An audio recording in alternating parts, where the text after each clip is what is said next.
Hey Mustangs, welcome to this Tuesday edition of the Daily Update. I'm Haley Mnick. Let's get to the news. Immigrant teenagers will soon call Dallas their temporary home. That story tops today's Mustang Minute. A convention center in downtown Dallas is being converted into temporary housing for immigrant teens. Approximately 3,000 boys between the ages of 15 and 17 will call the Kay Bailey Hutchinson Convention Center their temporary home. This is one of several decompression centers opening in response to a recent surge in border crossings and overcrowding in the tent facilities along the U.S.-Mexico border. The convention center will house the teens for 90 days. Now that Texas residents ages 50 to 64 years old can get a COVID vaccine, supplies are running out. More than 900,000 people have registered to get on Dallas's COVID vaccine waitlist. Just on Monday alone, one of the state's largest vaccine hubs, Fair Park, vaccinated 1,100 people. Officials are urging the state to give them more vaccines due to such a high demand.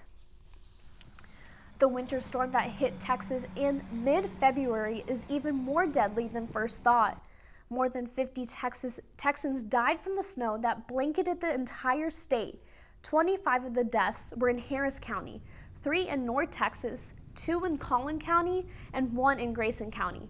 Hypothermia was the cause for most of the deaths, but other death-related causes were due to carbon monoxide poisoning, falls, motor vehicle accidents, and the numbers are expected to rise. Officials are investigating 17 more deaths that could be linked to the storm, and determining their causes of death could take months. Downtown Fort Worth is joining the mission to save the lives of migrant birds. The skyline will be dimmed from midnight to 6 a.m. between now and the end of May. The goal is to protect billions of birds as they migrate across the U.S.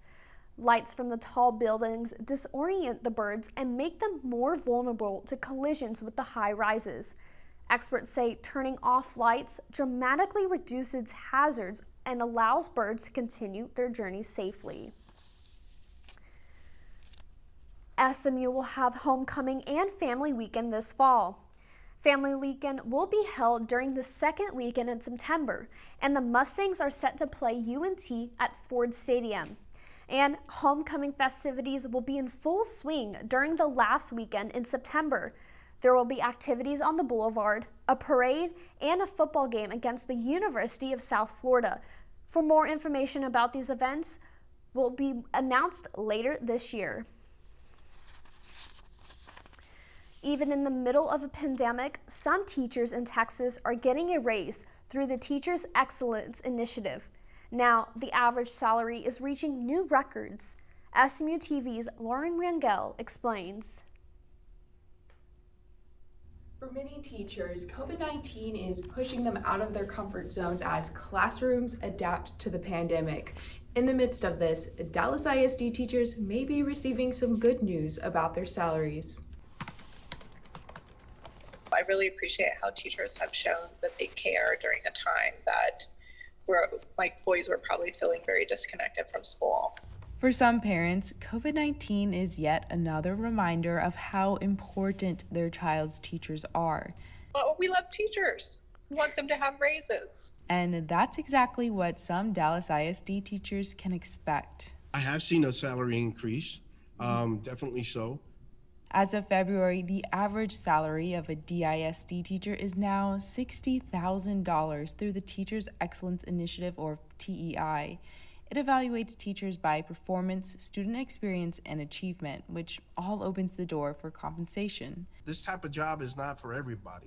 And this definitely is a way to police that, but as well as giving credit where credit is due. For the current school year, the DISD Board of Trustees approved $61.2 million in salary increases for eligible employees under TEI. The funding comes through the tax ratification election and the state teacher incentive allotment.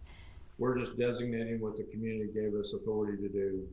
to provide additional compensation to our teachers. Officials say the recent salary increases all aim to provide a better education for local students. We do have high priority campuses where we do need the most support for our students. The stipends that we're able to give encourages individuals to go to those campuses and stay.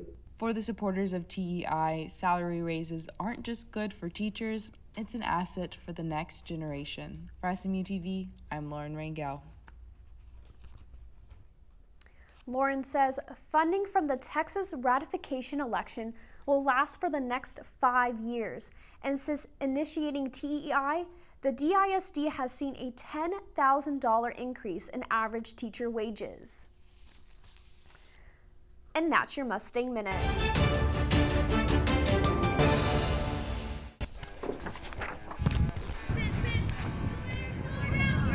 So I started playing soccer when I was 3 years old, and for as long as I can remember, it was always my dream to play at a Division I school like SMU. And although there are a ton of sacrifices when dedicating 20 hours a week to soccer, the experience is so rewarding, I wouldn't trade it for anything. When we're not training, we're still expected to be fit and ready to go. And even in the spring when we don't have games, we're still training every day and working hard. I would say the biggest challenge is definitely balancing school and soccer, because when we're in season, we leave almost every week.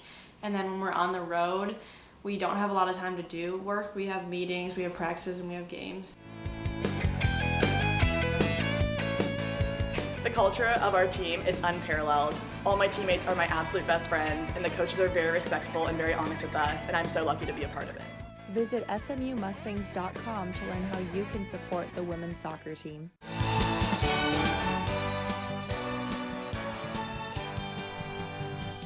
Hey Mustangs, I'm Haley Mnick with your 5-day forecast. This week the forecast is full of sun, so make sure to spend some time soaking it up. Tuesday, we're going to see clouds rolling in with a high around 80 degrees and lows in the high 50s. We might see some scattered thunderstorms Tuesday night, so keep your umbrellas close. Don't forget to throw on some green this Wednesday. Temperatures are going to drop down a bit with a high in the low 70s and a low in the mid 40s. But the sun will still be shining for St. Paddy's Day. Thursday will cool off a little more. Highs will stay in the upper 60s with lows in the mid 40s. Friday, temperatures stay about the same, with highs in the upper 60s and lows in the mid 40s, but with a few more clouds in there. All those clouds will disappear for a day of sun this Saturday. Highs will be around 70 degrees with lows in the high 40s. Overall, the weather this week looks like fun and sun, so enjoy the outdoors.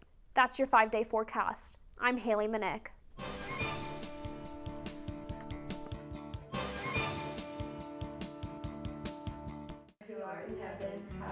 We're open to everyone, there's no judgment, and it's just a great place to be and a great place to feel happy, but also feel like you're growing in your relationship with God. My Bible study with like 6 of my best friends, and it's so awesome to like be all close together and learn about God.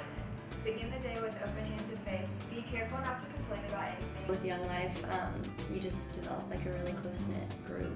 To learn more, visit facebook.com/SMU-YoungLife.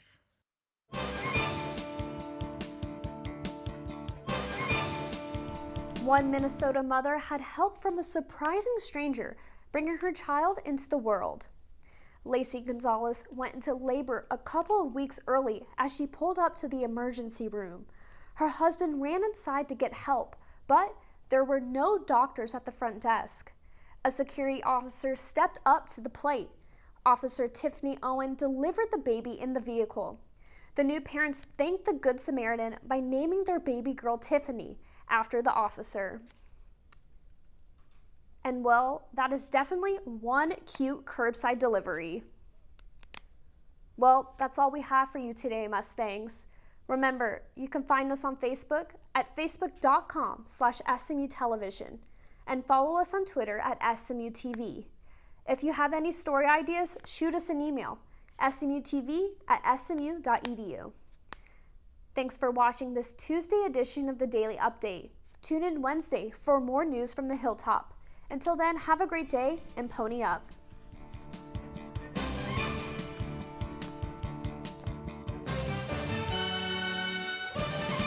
SMU-TV and the Division of Journalism want to thank our underwriters, North Park Center in Dallas, Javier's Gourmet Mexicano on Cole Avenue, and Advance ER off West Lovers Lane. We appreciate your support of student media.